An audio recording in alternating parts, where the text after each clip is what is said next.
Carolyn, how was your week? You're in a new space. You reorganized. I know your backdrop is so pretty. I Uh-huh. know. So I moved the desk. I put up these curtain rods and curtains in both the living room and the bedroom, and then also frames. They're actually Star Wars, but you can't see it from here. And then also, let's see, TV died on Sunday. It lasted 11 years, so it was Oh, time shit. for it to go. Yeah. And so I immediately ran to Best Buy, and then they were like, well, by the way, our free installation sale ends today, and we have all these TVs on sale for the Super Bowl. And I was like, I'm winning at Great life. time for my TV to crap out. It knew it was time to go. I needed a new TV before the Super Bowl because I care so much about that. And so it was like perfect timing. And it was actually more like my cat Elsa was more upset about it because she's recently discovered cat TV. Uh, Oh, Yeah, and it's like she starts crying if the TV's not on. It's so adorable, but it's also like, oh, I'm fading out here. It's also concerning because I'm like, oh no, I need to like keep the little mouse like running across the screen, but I don't want to have the games on because that's when she starts leaping at the TV. at the TV. Yeah. And then like that's why I like the ones that are more nature serene, letting the birds, eating the feed and kind of going. So I'll just play that when I'm not home and then she's Mhm. she's so happy. And then she'll come back and be like, "All right, I'm ready to play." So, Oh, that's nice. That's yeah. so cute. I know other people that leave their, well, Amanda, you leave your TV on for your dog, right? yeah, yeah. And I would just put it on like anything that was just kind of Just calm-ish. noise. Yeah. Yeah. I've It's never done that, but Tyler's stepmom, well, his dad's wife when he passed away, um, she leaves like Vivo or something on her TV for her dog when she's gone too, and just like some kind of like pop channel. And she's like, I don't even know what it is. She's like, I just play it. And I'm like, interesting. I think it's like a good buffer noise. So that way, if you like, since we live in an apartment, if he's not really like Enzo's not a barking dog. He doesn't bark really at anything. But I think it just kind of it's like background white noise, just keeps them kind of, for Mhm. other dogs that maybe are a little bit more trigger happy with the barking, if it just kind of muffles outside sounds a little bit and they're not just like losing their shit. I should tell these like couple of people down our hallway a little bit that like they should try that with their dogs because I open the door and like we're on the very end of the hallway and like they're like in the middle, so like way far down. I open the door and you can hear their dogs just like freak out because they hear one little noise. And I'm like, and they happen to be like across the hall from each other, so their dogs bark just like back and forth. And I'm like, oh my gosh. And like Just like an orchestra of dogs, just just dogs barking. And so you can't hear it all the way down here when we're in the apartment, thankfully, but it does get a little much. yeah, that would be annoying as But shit. yeah. Well, I need glasses. Oh, you're blind now? I'm going blind. Yes, it's finally happening. Sweet. getting old. How did Getting you old. figure out you were going blind? Well, so when I'm looking at the computer sometimes, like if it's too long, it starts to get really blurry and then I get a Yeah. headache and I'm like, and I did an eye test and if I like cover this my right eye, my left eye is just blurry. Like Oh no. my right eye is like taking over and doing a lot of the work. My left one's just like blurry as shit. So I'm getting On glasses. Twitter. I wonder if you've just had it this entire time and it's just gotten worse because of the computer screen. That's how I had to get glasses, was being in front of the computer all the time. It it could be. I mean, it's just she said it's like astigmatism, so like it's just things just get blurry and Yeah. stuff. And she's like, I don't have to wear them all the time, but just every so often, like driving at night, it would be helpful when I'm in front of the computer screen. So those should be here in like week and a half or so. So fun things. And Tyler had to give me all kinds of shit because when we first started dating, I was like, I have 20/20 vision. Like I have such good vision, blah, blah, blah. And like now I'm getting glasses. And he's like, sucker. Dan has to do the same thing. Like he has to wear glasses like driving at night. And then if we go to a movie, Oh no. I make fun of him all the time. I'm like, I joke that he's going blind. He's like, I'm not going fucking blind. He's like farsighted or whatever the hell he is. Something he wears it for the computer. And things get blurrier at night. So I tell him, like, if he puts his glasses on, I'm like, oh, going for the office hours look, are we? He's like, shut up. I'm like, he's one of those, like, he's so hot with glasses on. I'm like, put him on. You're like, you can leave those on anytime. It's fine. He looks like, I joke with him. I'm like, when are your office hours? He's like, fuck off. No, he probably likes it. Oh, but he looks like a hot professor. There you go. Well, yeah, he's got like the whole like beard Yeah. going on and like he wears like the suit to work. So like I could see that. Yeah, I know. I love it. He pulls it off super well. So I'm like, if he ever gets to a point where he has to wear them all the time, fine by me. Yeah. Yeah. They just age like fine wine. Literally, like I feel like when you have a man that's got a full beard like Dan, because I mean, most men eventually go bald. It doesn't even Right. really matter because they've got that like full beard. Like he's gonna look so, because every guy, it's like their thing, right? Like losing when their hairline starts to recede. They're I just can like shave it only, off. oh, I know. I can only imagine that it's just awful. Like the guy, like, like guys talk about all the time. But I'm like, baby, once you get to that point, like you're gonna be so fine. You're gonna look so hot bald. Like it's not gonna matter because he's got a good face for it and a good Hmm. hair for it. And he looks great with his hair. But don't you even worry. Like you're gonna Like, look don't worry that I'm not going to be attracted to you at all because like it's not going to happen. Like, literally no. Yeah, I'm probably gonna lose yeah. it. He's So Tyler has like a spot up here. He's just really, really, really thin. So he just shaves it because he's like, I can't stand it. Like he used to have like a really good, like full head of hair, but like now he just like he's like, nope, it looks weird. And like so he just shaves it. And like, but he can pull off like he's got a mustache. Like he can do like the long, like big mustache and like it looks good. He can do like 5 o'clock shadow. He can do like the beard. And I'm like, you can do any look and like I'm not gonna complain at Yeah, all. that's how Dan is too. He's like at any point, he's like, I cannot do the cul-de-sac or like just it's received. He's like just because right now he's still got enough hair, like it still looks really good. And he gets it like faded every 2 weeks and stuff like that. So it looks really good. But he was like, if I start balding, he's like, fucking tell me I'm just gonna shave off. He's like, I'm not gonna try to hang on to like the last little bit 'cause it looks worse sometimes, you're like, just embrace the bald guy, like just do Yep. it. It's better Yep. with natural growth. Doesn't Yeah. change anything. So We he's like, all at that appreciate a point, bald daddy. yeah, he's like, fucking tell me, because I'm not gonna be one of those. I'm like, I will tell you because trust me, I'm gonna be like, Dan's in his bald era. I'm gonna love it. Anyway, Oh, Anyways, my bodybuilding things. bodybuilding. I'm taking my hair down because I'm like hating what's happening here. Put it down. Shake it. goodness.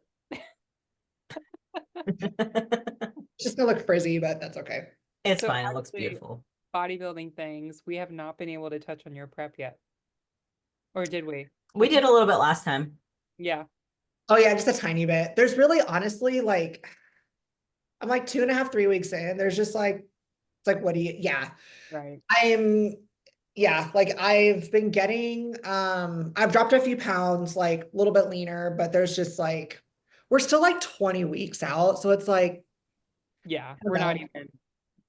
Like I have a little bit of a shoulder, you know what I mean? Like there's some I noticed that right away when you got on. I was like, whoa, shoulders. I was like, nice. upper body, man. It's like my upper body's like, we're 6 weeks out, and my lower body's like, we're 30 weeks out. Like a Oh. Oh, cool. So yeah, no, everything's going really well. It's just yeah, fixing the sleep, which Kayla, you and I were talking about with the fucking mattress. I'm getting a new mattress, so hopefully that helps with some of the neck back pain I've been having. But yeah, aside from that, it's pretty smooth, pretty straightforward. I'm sure as like I'm inside of like 12 weeks out, it'll be a little bit more exciting. Yeah, I think once we get a little closer, it would be fun to just talk like really in depth and especially like after your first show, like go through what your peak week was like, go through and like just share with everyone like as much detail as you want, of course, because that's, up to everyone. But um maybe even ask Cameron to come on too, because he's both of your guys' coaches, and just talk about the process and like how he thinks of it too. Yeah, he might do that for sure. I'd Maybe. probably be down. That'd be fun. Especially like seeing how the season goes and Mhm. him having like gone through a couple shows with me, like having that feedback and then like what we're gonna do after that. We'll have like data to talk about. Yep. But no, and honestly, like I'm an open book. I don't give a shit about talking about anything. I usually have at least like 2 or 3 meltdowns during prep. So once I have the first one, it'll if That's you're normal. if It's you're not normal. having at least a couple panic attacks, are you prepping hard enough? Is my question. Right. No, there are smooth preps, and that's beautiful. Like that's always ideal. But also, if you're having some meltdowns in your preps, like mine are always like, I'm not going to be ready. My glutes are horrible. I shouldn't even get up there. I'm going to embarrass myself. That's kind of usually Mhm. where my meltdowns come from. And then Dan's just an angel and listens to me and tells me like you're gonna be fine, stop, and then I'm good. But like I usually have, oh my God, I usually have a few of those. It's fun. That's great. That's great. I know I've been there too with like the whole meltdowns of like mine is always, am I going to be big enough? And am I going to look stupid? Do I look like I belong? Kind of a thing. And so that's usually what I have breakdowns about. But I'm ready to embrace that process again this year. So hopefully it happens. Um, I got labs a couple weeks ago. Did I tell you guys about that? You passing out and stuff.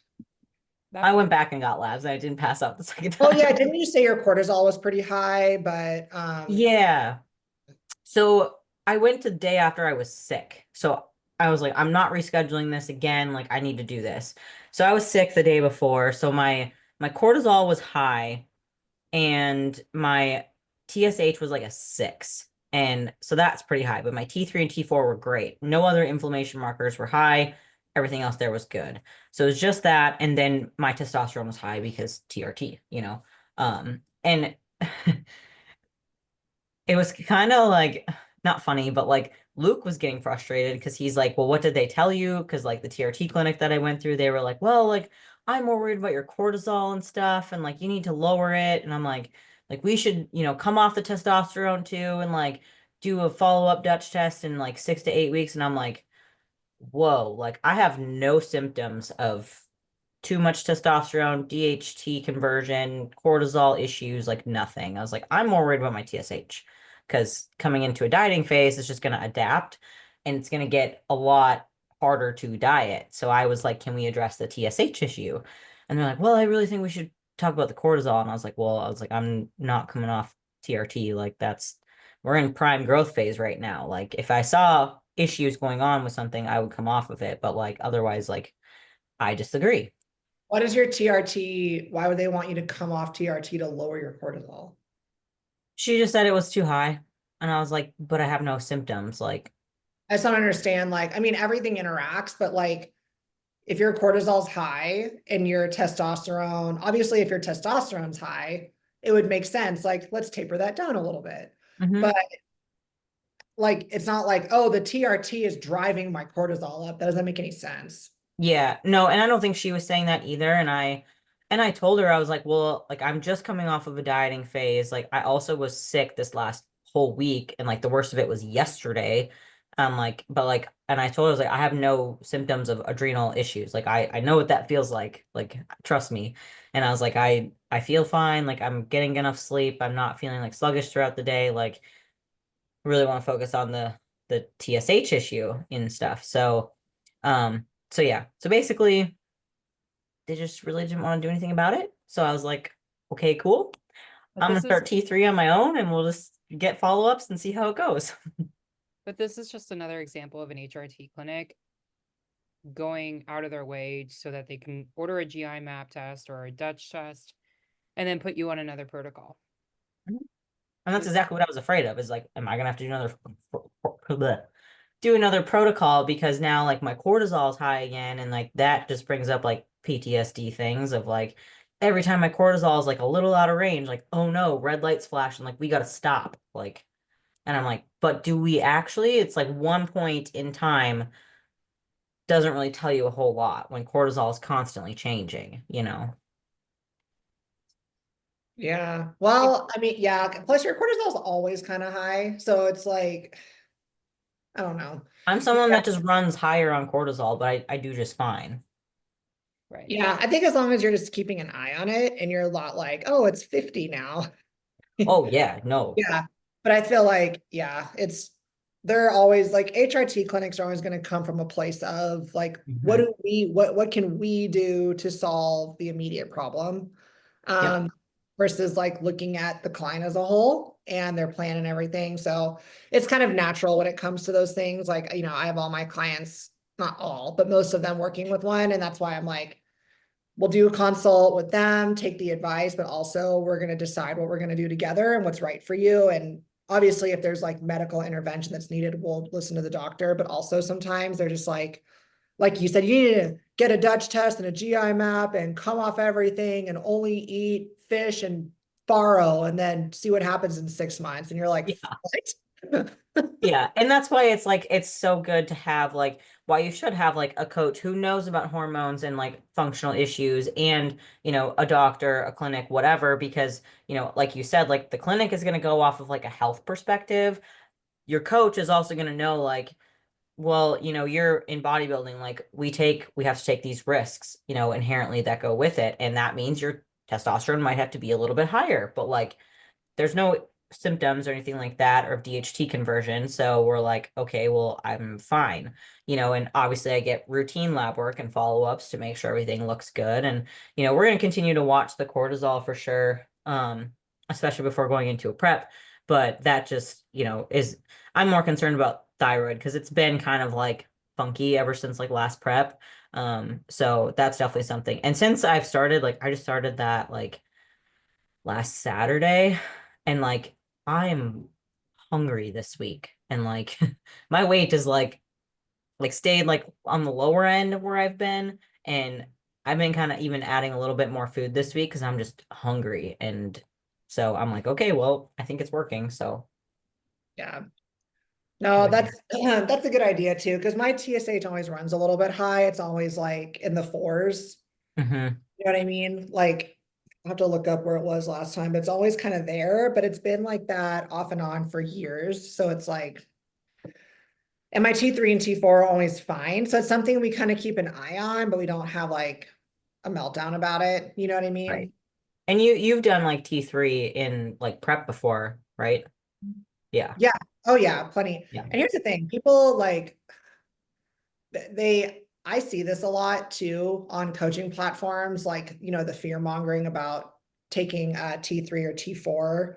And there is so much data to support that if you go on thyroid intervention, so by that I mean levothyroxine or liothyronine, T3 or T4, and then let's say you take it for like 7 years and then you stop taking it. When you stop taking it, your markers will just go back to where they were. It doesn't damage your thyroid. Your thyroid is one of the most resilient glands in your body.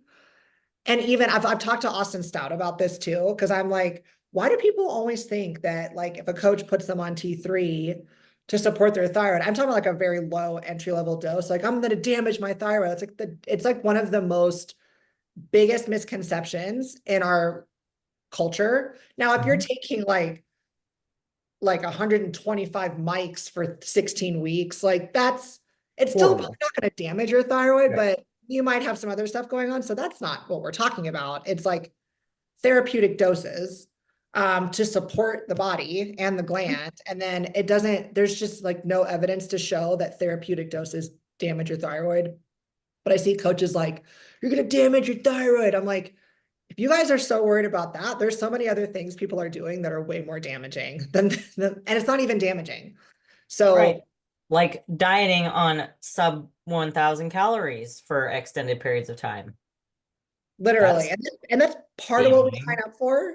So when you do that, if you're, assuming you're not a if you're a natural competitor, none of this is available to you, obviously. But in the NPC, IFBB, it's in your best interest and your physique's best interest to support these systems in your body as much as you can. And that's why I'm saying therapeutic dose that can vary for person to person, but I'm not talking about like insane dosages that are now you know, because if you take way too much T3, it actually fucks up your look. You'll start losing muscle, going super flat, and you can't fill out, and you just look like shit. Yep. So it's not, you know, but yeah, like it's probably one of the safer things to use conservatively and properly. Mhm. Um, but everybody gets their panties in a fucking twist. I'm like, oh boy, because it's a really great way for coaches to poach other people. Like, oh, your coach put you on T3, they're going to damage your thyroid. Come with me and I'll show you how to do it. It's like, Yep. come with you and you'll put them on stage and they'll lose. So, Hmm. That brings up a good point to kind of like switch topics a little bit of like coaches poaching clients. I see that a lot where they'll just kind of tell the client what they want to hear and like hype them up and be like, oh, you're gonna have such a good stage look, blah blah blah, like anything like that. And like that's how they poach them. And it's like, okay, well, have fun. Like, that has happened to me once. And I'm like, good luck, have fun. We'll see how that works out for you. And I just say bye. And that's because that client is just they're not loyal either, and they're just looking for like the thing that's gonna get them further. And it's like shiny new object syndrome kind of thing. That's the yeah. competitors is that they are the least loyal clients. That's just reality. Yeah, because it's a competitive space. You want to be the best person on stage, and then a coach is gonna, coach that other client, and they may, get the shiny object syndrome. You know what though? I never in my time coaching, I've never once gave a shit about that. Like, I don't mean like I don't think when I say I don't give a shit, if I had a client leave me for another coach, it does not bother me in the least. Like, not in a sense of like, oh, I'm like upset at them. I might be like, oh man, okay, can you give me some feedback as to why? And then that way it's such as something I can know for the future. Like, so because Hmm. sometimes it's not a good fit. And if they're feeling it, I'm probably feeling it. You know what I mean? And so it could Yeah. just be something for the best. Um, and then the other thing is too, if they're the kind of person, the kind of client that's like you were saying, shiny object, like looking for that quick thing, that they're not going to thrive in my program anyway. And I wish them all the best, like truly. And even if I've had those conversations with them, like, hey, this isn't going to be a quick thing. In fact, I can't even tell you how long it is or isn't going to take.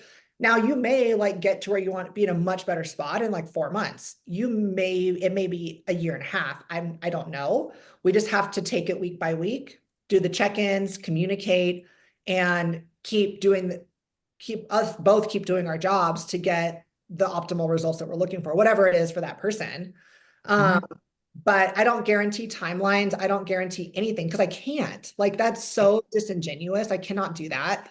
Um, and if they're looking for that quick thing, and quick may be relative, like I'm thinking like maybe 8 to 12 weeks is what I'm considering quick for them. Yeah.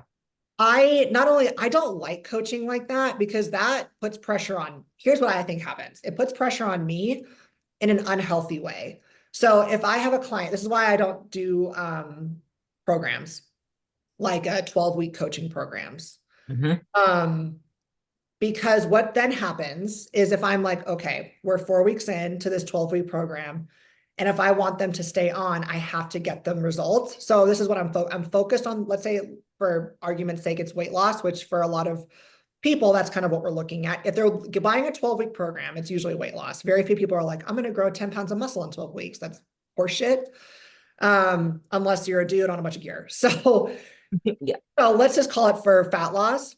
If we're 4 weeks in and like maybe weight's only been down like a half pound or something, we're not making progress. I'm going to be a lot more incentivized to maybe go to more extremes to get them those results in those 12 weeks because I feel like that's the window of time I have to make an impact for them and to get them to stay on. So now I'm incentivized to go to more extremes, to push them harder and maybe do things that aren't necessarily best for their body, but are going to make them want to stick around. So now I'm making decisions based off of client retention, not client experience. Hmm. And that's just, I can't coach like that. It's not because and I'm not saying like I would have to coach that way, but that's kind of what the program is incentivizing by doing that. And I just can't guarantee, like, I don't know what the fuck's going on with this person entirely. Like, they may give me all the biofeedback in the intake form. I may have labs, but until I'm working with them and getting feedback and trying things, I don't fully know how their body is going to respond to everything. And I need time to Mhm. figure it out and work through it. Um, and it's just, I think it's just a shit way to go about results. That's why like I don't do those, not because, and I see the purpose of them. I just can't coach like that. Like I need to know that me and this client are in this for the long term. And I'm not saying, oh, you're going to get no results for a year. It's not that. I just don't know. I can't put a time frame on it because that's incentivizing me to not put your well-being first. It's just lose weight at what cost, and then they'll get their calories down to like a 1200 or 1000 calories doing 45 minutes an hour of cardio. So you've gotten to the end of your 12-week program. Maybe you've lost 15 pounds, but what are you going to do after that? Like I haven't taught this person how to eat. I haven't taught this person how to sustain. You can't sustain those habits. So I've done nothing for you, Yeah. you know? Nope, I agree with that. I think it's these like, and if coaches do this, like it's fine, but like I agree with you in that like I don't sell just like get shredded in 12 weeks. Like, like one, like in your intake stuff, like I'm gonna ask you what kind of issues you have. Like, I want to see lab work, especially if I even suspect something going on. I'm gonna be like, well, you've been trying to lose weight for 6 years and nothing's worked. Like, why? Like and I, like you said, I want to teach them and show them principles of things. And normally, like when I put people on food that just fuels them and switch their food to make it better quality and then give them more of it, pull back their training, their body composition changes anyways because they're less inflamed, they can recover better, they have more energy, they can train harder on the days that they do train. And then we don't have to worry about like a weight loss portion of it because they're already like feeling so much better versus like a number on the scale, you know? Yeah, 100%. Yeah. That's why like the only thing I offer is if people want to pay in bulk, like if they want to pay for 3 months at a time, I offer like a little bit of a discount Yep. because it's just like, hey, you're committing to 3 months. I appreciate that. Here's like a little bit of money off for that, but it's not like a program or a guarantee. It's just, hey, if you want to pay up front for 3 months or 6 months in bulk, sure, a little bit of a discount. Appreciate that. Appreciate the trust and the commitment to the time. But that's it. Like I don't sell, I shouldn't say sell, like I don't offer anything. I offer month to month. And if you want to pay it up front in bulk, sure, little discount. But aside from that there's no anything else going on because until I'm in there working with you, I don't know. Maybe you get sick. Maybe you get injured. Maybe you have something happen in your family that causes a shitload of stress. And now you and I are on this stress of this time frame. It's just not it's not a great way to go about results in our industry. I don't think at all. Um, and it's just not my style of coaching either. So yeah, I'm Yep. on that. So anyway, yeah, to answer your thing about the poaching, like if someone's wanting that, totally fine, by the way. Like if you're like, I want to diet hard for 12 weeks, that's totally fine. That's just not what I do. Like Yep. if we're prepping, that's different. I don't ever prep somebody unless I've been working with them for quite a while. Um, I've taken on people during their preps just because they were in a really bad spot and anything was going to be better than their current situation. And that's a little different. And I'm still setting expectations. But aside from those couple scenarios where I've done that, and that was in the best interest of the client, yeah, I'm like, if they're not getting from me what they want, then I might not be the right fit for them. And that's totally cool. Like, I wish them the best. I don't have ill will. Nothing. I'm like, girl, guy, like, I've, appreciated your time and I'm sorry that you were not, happy with anything or happy with what we're doing. But if you're wanting it quick, I'm not the coach for you. And that's fine with me. Yep. I literally had someone sign up with me this month that wants to compete next year. She told me Yeah. on her intake, she's like, I want to compete in 2026. I want to start now. And I'm like, thank you. Fuck yes. Like now we have a whole year to grow, go through like a cutting phase, like see how you're going to respond, like fix anything we need to, imbalances, whatever. Like we have time. And that to me is just like so relieving, because Ah, now like we're going to set her up for a very successful prep versus being like someone that comes in and is like, and I've done this too, taking on clients, in hard situations during their prep. And we turned it around. Wasn't the most ideal. Like, they didn't come in like, as big as they wanted to. And I'm like, well, like you were eating 1,400 calories at 14 weeks out. Like, what do you expect? Like, you know, so we had to just deal with what we could. So I think that there's a lot of new competitors that misunderstand the time needed, especially as a natural person. You need time. Like, even as an enhanced athlete, I took 3 years off in between before I earned my pro card, like to grow, because that's just what I needed to do. So it just, yeah, don't be afraid to take time. Like, there's always more shows, like, there's always more time. Like, it's just, yeah, don't be in a rush for it. Bruh, if you're natural, you don't necessarily need time. You need an era. Like, Yeah. you need an era, like 4, 5, 6 years, depending on what division you're looking at. Like, unless you have a crazy muscular foundation because you were a sprinter or a gymnast or soccer Mhm. player, whatever. Like, aside from those people, they may not need as much time. But even enhanced athletes, I've needed multiple eras.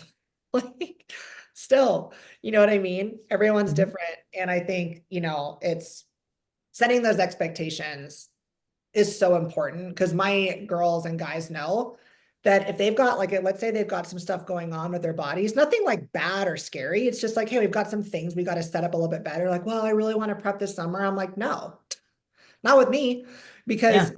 you're not starting your prep in an optimal spot. Like, obviously things are going to come up, and I'm not saying you need to have like gold standard supreme blood work where there's not one marker off. Like, we all have things, Right. but there's acceptable things that we can work around. And then there's things where we're like, hey, dude, like, you're going to suffer more in this prep if we start now. You're not going to bring your best. So I don't really know why you would want to anyway, because the whole point of this is to either beat your last package if you've competed before and come in better, or if it's your first time, have a great experience.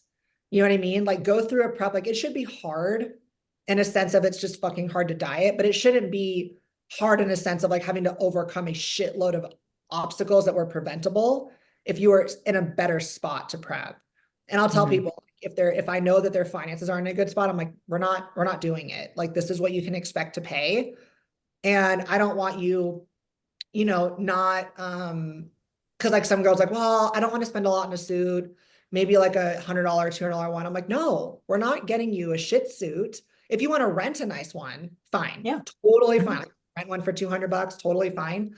If you're buying a suit or buying a nice suit, I'm not going to let you do all this work and kill yourself to get on stage and not present it with something that's worthy of being on your physique. So if you can't afford a suit, we're not ready.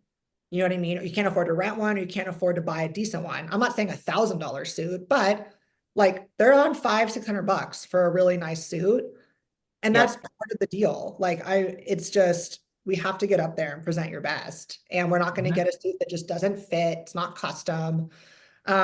Just doesn't look quite right. It's not fitting the category and the criteria. So yeah, all those things everything needs to be in place, in order for somebody to be set up to have an optimal prep. Now, if things come up, I'll handle it, but yeah, yeah, all my clients, if y'all are listening to this, that I'll be like, Mhm. let's look for later. You know what I mean? But then they're not going to leave that experience of like, I'm never prepping again. That was horrible, because Mhm. so many coaches will be like, oh, like, I don't want to lose them as a client. They'll go to someone that'll prep them now. Then let them. Yeah. Let them prep, let them experience it, let them not have a good time, and then come back to you maybe 6 months later being like, yeah, you were kind of right. Like, you know, Yeah. And even if even they like, don't. no, totally. And the thing is, like, I don't want them to go off to someone else and have a bad time, but it's just like, Yeah. every single day I wake up and I'm looking through clients and talking to them. I am partially responsible for their health and well-being. It's Hmm. a huge responsibility that I do not take lightly. I'm not thinking about my finances. I'm not thinking about, well, I want to make this person happy so they stay. I don't care. I don't give a shit. I care about them, their longevity, whether it's in the sport of bodybuilding or building a sustainable lifestyle. And I care about challenging them enough, but not so much that it's putting them in a hole or in a bad spot.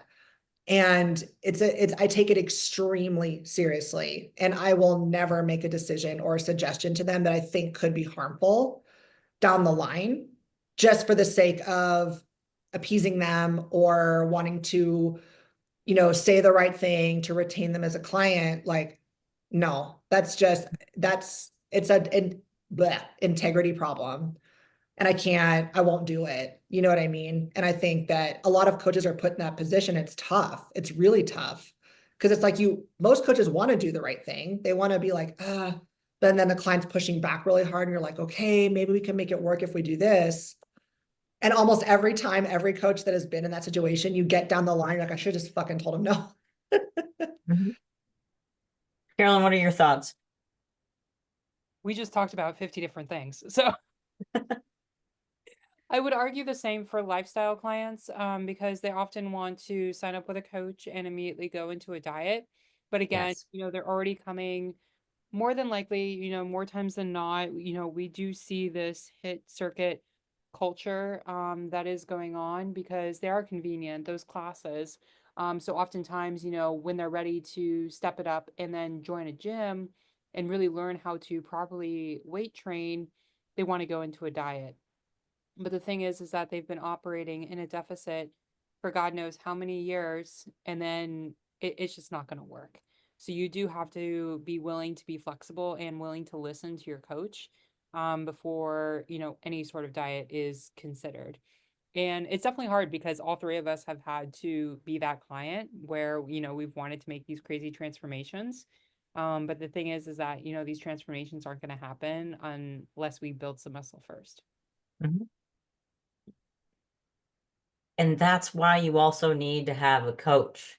Because if we as humans react in the emotional way that we want to, we would try to cut all the time and we would, make decisions that are not in our best interest because we want XYZ and we are humans. We want that short-term gratification versus like waiting for the long term and what might be the better option and so that's why having a coach is going to be important because the coach, if you find a good one, is looking out for your health, your well-being, what's going to be the best plan for you to do this for a long time, not just and again, back to the 12-week program thing, not just for a 12-week program to take your money and get you lean and be like, all right, have fun reverse dieting on your own.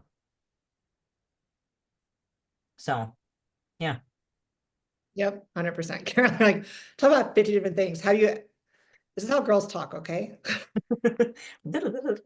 There's like 14 side streets, and then there's the point at the end. And do we get there? Maybe. We just But gotta like detour around. fuck yeah. Like, this is only like girl brain, side roads, only side roads. Tyler hates it when I tell him stories because he's like, you're a horrible storyteller. And I'm like, I know, but it's fine. He's like, your stories sound like my 5-year-old stories. And I'm like, mm-hmm.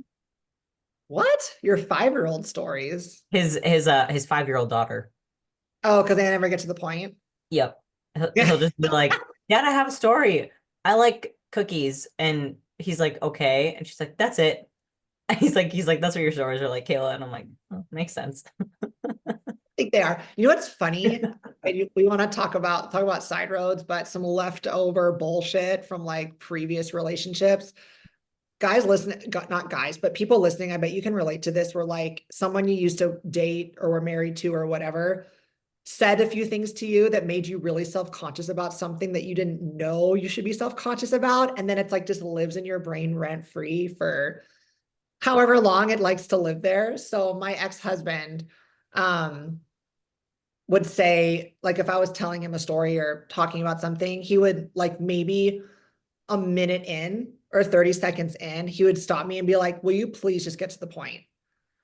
And he would say it like really abruptly, not like mean, but abruptly. Like it would be a little jarring. And I was like, and we just be like sitting on the couch chilling. It's not like time was a problem, like time was an issue and holy shit, like I need to get this out. It's important information. It's not like that. I was just telling like a funny story or something about the day or whatever. And he'd be like, I need you to get to the point.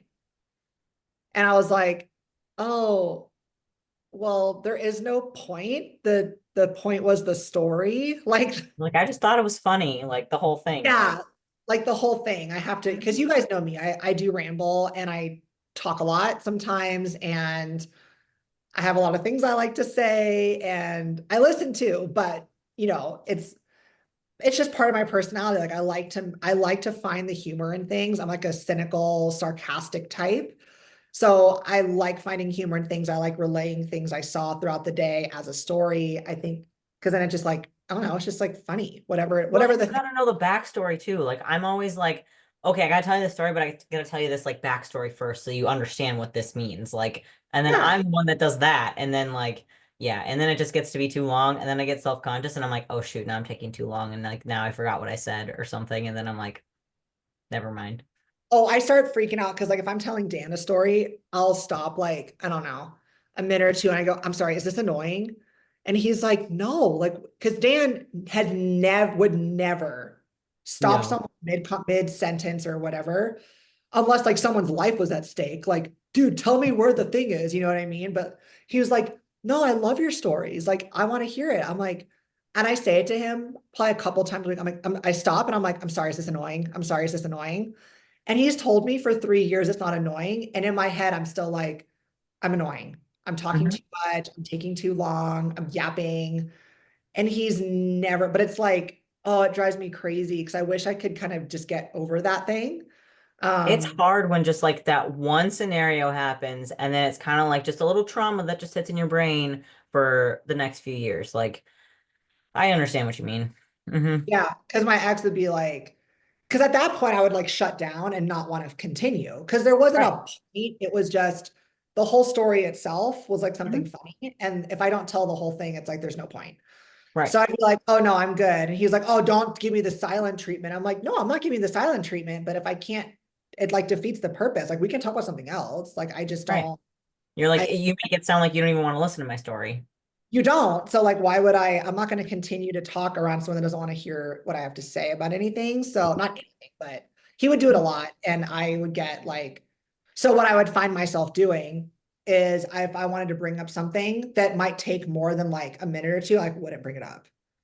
Mhm. And then he would get like, he's like, he would say things like towards the end of the relationship, like, we don't talk about stuff. And I'm like, and I was like, I took some responsibility. I'm like, you're right. I don't talk about stuff with you anymore because this is why. He's like, well, I don't mean it like all the time. I'm like, but I can't decipher like when I'm annoying you and when I'm not. All I know is I annoy you sometimes with if something takes longer than I don't know, a minute. And I'm like, do I time myself? Like, it's a really weird way to communicate. So yeah, it was just like, it was scenarios like that, like just not a good match, like a really bad match. Like I wasn't wrong and bad for liking to tell stories, and he's not wrong and bad for not giving a shit about my stories.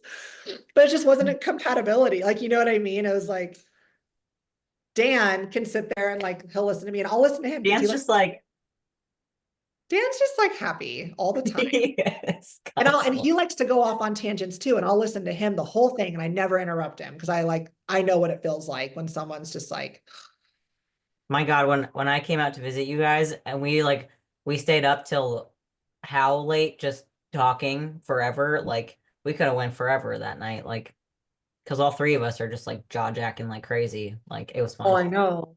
One of my best friends, Amber, who lives here, when we get together, we both like always joke about how much we like to yap. And she's like, do you ever have like yap regrets where you leave an interaction, you're like, oh my God, did I like occupy the whole conversation? Did I say too much? Was I annoying that person? I shouldn't have said that. And I'm like, dude, I do it all the time. And she's like, let's just promise that with each other, we're never going to do that. I'm like, no, embrace the yap. You need quality yap time. I mean, that's why we made this podcast, right? Literally. That's Yeah. literally the whole reason. So Karen, Carolyn, start yapping. Carolyn's like, speaking of stopping it, shutting up. No, because you guys are on a roll and there's nowhere I can like chime in. You should just like raise your hand or Just put a be little like, dot on and be like, bitches, shut up. I'm No, like, because okay. by the time I raise my hand, we've already left the station. Carolyn's the best because she's just You just like, gotta like kick the door in. Like if I'm on a rant, just like kick the door in and be like, you know what? I have something to say. Fuck Oh, everything you just said. hold that thought. I have a good idea. Okay.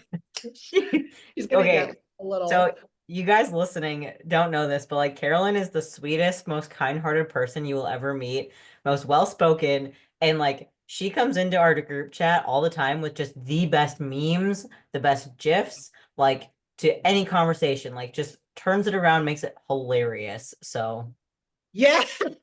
She's wearing what is that called? It's just a helmet. Yeah, but it's like a shooting, like a rifle, like a not just like, tactical. but it's like you would take it for your night shoots, right? Mm-hmm. It's like a Just military. like push those out and just be like when you want to speak, just be like ET, phone home. Yeah, no, I can't hear you. ET. Carolyn's like, I'm just gonna show up to this thing with a like a diet soda and just chill. And just My helmet. that's incredible. Yeah, That's dude. amazing. Like,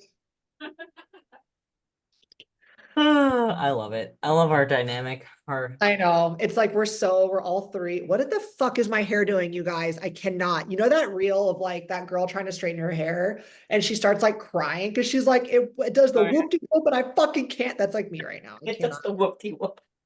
She's like trying to straighten her hair and it's going in like the opposite direction of the way she wants it to go. And then she just is like, what the fuck? Have you ever seen the one where the girl's trying to curl her hair and she puts like the spray in it and she's holding it and she's doing like a tutorial video and she's holding it and holding it. All of a sudden the thing just like comes away from her head and it burned her hair off like right here. Or like I just saw takes that video, yeah. The whole the top thing, just hair. all the hair just comes out and she's just like on video. Oh my God. I would shit a brick. Oh, that'd be horrible. That would, And and of remember, course it's going to be like a money piece, like right at the front of your head that you Right can't. here where everyone's gonna notice it. Oh, what's worse too, because remember in like middle school, we used to pin straight our hair. yeah. Mm-hmm. It was Mm-hmm. always like, I think just permanently burnt that way. Mm-hmm. I think it wasn't until really like I had to like really cut my hair really short because it had, you know, dried out so much from Pride. straightening it in my hot Mm-hmm. topic era.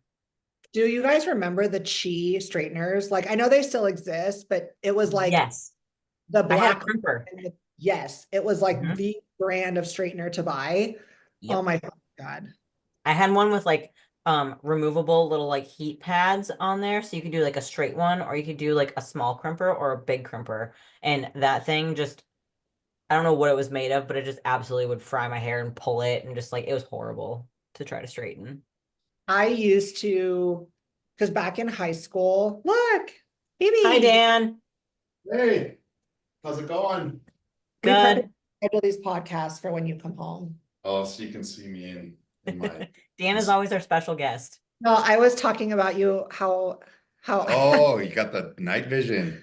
Carolyn put that on because we're joking about how Kayla and I suck the air out of the room and then she doesn't get a word in. That So she's works. just gonna be like, my turn. Yeah. Put the helmet on every time I need to hear you guys.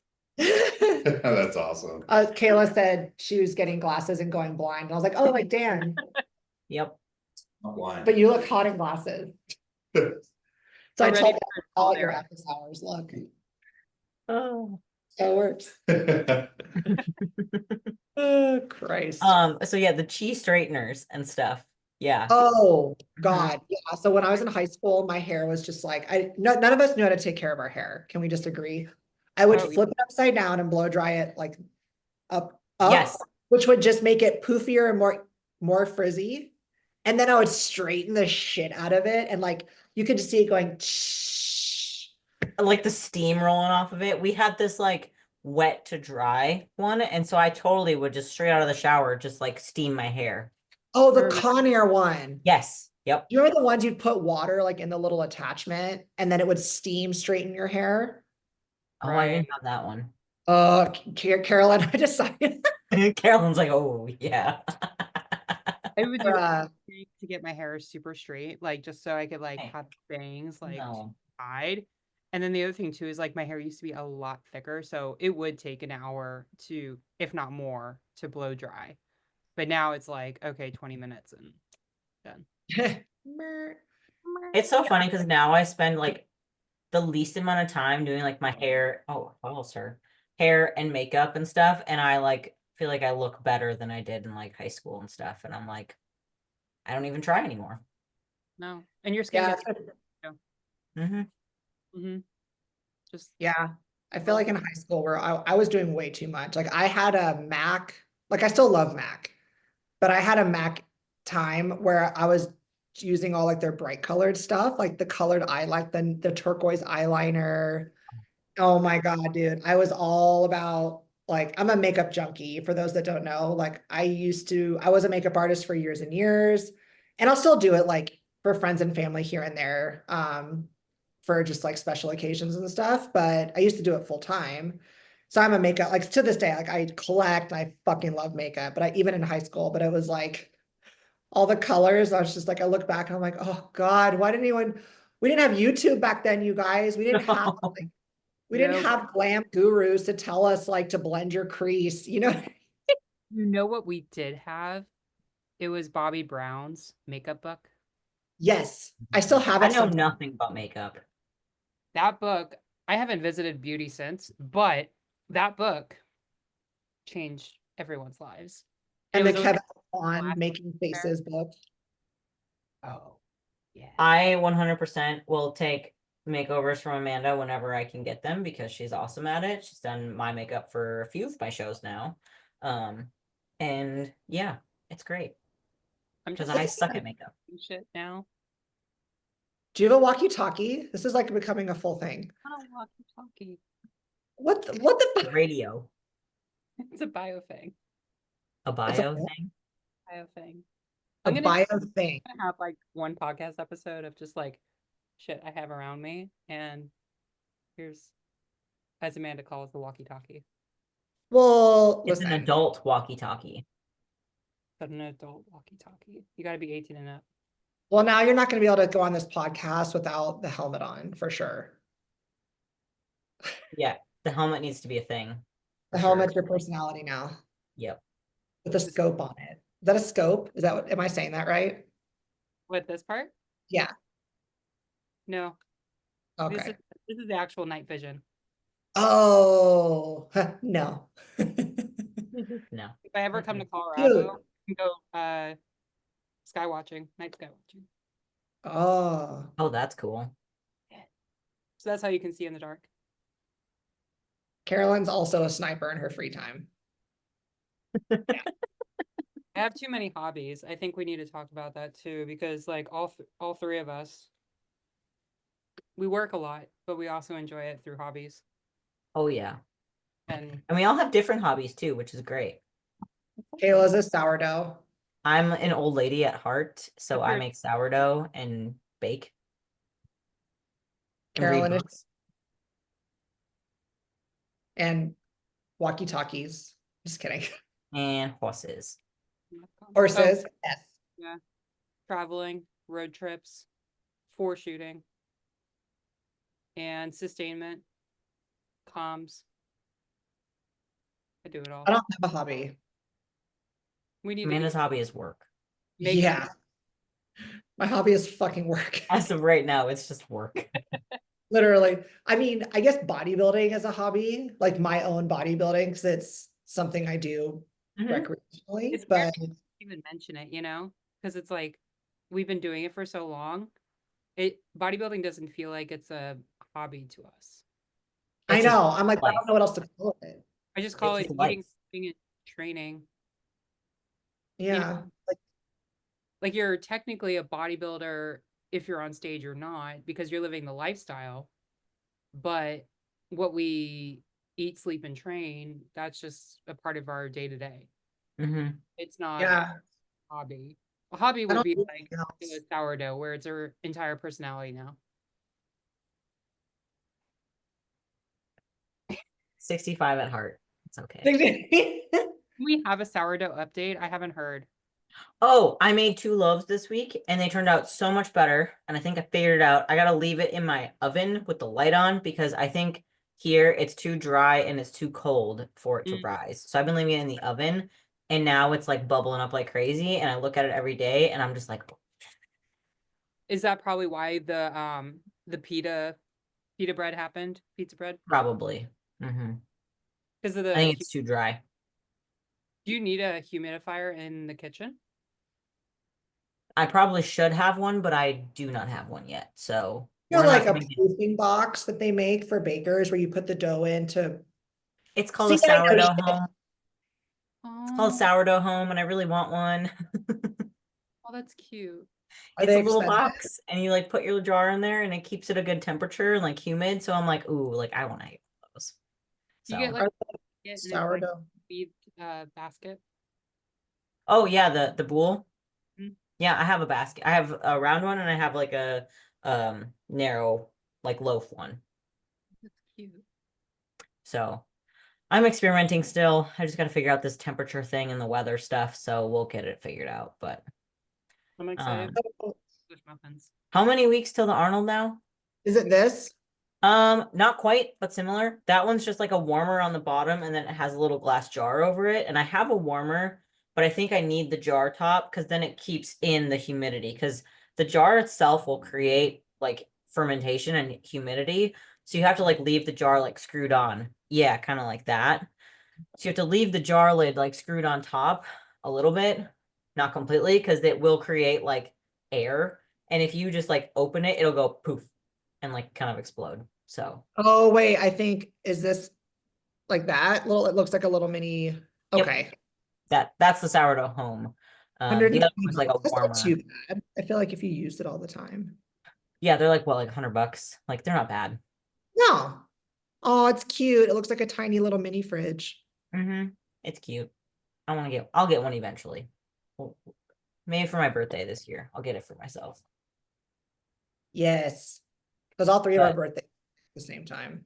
yeah, all three of our birthdays are like in the same month, which is awesome. At some point, maybe when we're old, we'll finally like all go on vacation together, like somewhere warm for our birthdays and like enjoy it. Aren't we already old?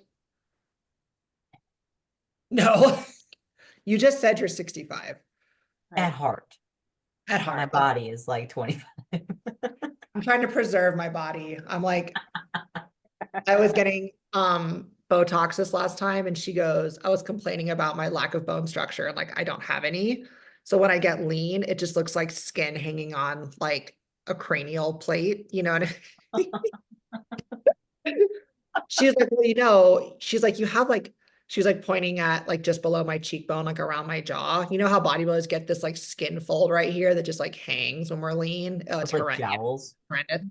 I already have it. Like it's already coming. I see it. She's like, well, this is all flat. Like we need to fill all this out. I'm like, girl, I know. Like, Oh no. Girl, I know. Excuse me. girl, listen, okay, I'm not shitting on myself, but I do not have cheekbones. Like it's just nothing. It's just flat. You And have it's this okay. very like dainty face. I, oh my God, like I have the tiniest head. Like when I get lean, it's just, it looks like I'm only hair. So she's like, we can fill all this out. We can put fillers. I'm like, girl, yes. Just like Like just do what needs to be done. Just do it. mummify me. Yeah. I have yet to try Botox, but like I definitely need to like on my forehead. Um, at some point I will. It's amazing. Well, because if once the wrinkles are already kind of there and setting, you can't really, Botox won't really do a ton for it at that point. Oh shit. Well, I It'll help it better. a little bit, like it'll smooth it a little bit, but it's kind of like it'll lift. But if you have like, which you won't have deep set wrinkles right now, dude, you're way too young. I'm just saying if you started in your like 50s, it's kind of late. That makes sense. Yeah, I'll definitely do it before then. Yeah, you can still do it. Like it'll still improve, but if someone's like, man, I really want to smooth out these wrinkles by that point, it's kind of tough. But if you start it earlier, then it's kind of preventative while lifting everything. Okay, that's good to know. That's the one thing is that like on Instagram there was this algorithm that's just like pushing about wrinkle makeup. You know, it's like it's literally just concealer for your face. Oh yeah. I'm like, no. This, and also trying to find your perfect shade from an online makeup company, it's just not going to work. I can't tell you. I had to go to Sephora and be like, tell me which shade I am because I am not finding it. Because I can be 50 different shades of white throughout a year. Yeah, dude, you match your curtains. I'm not gonna lie.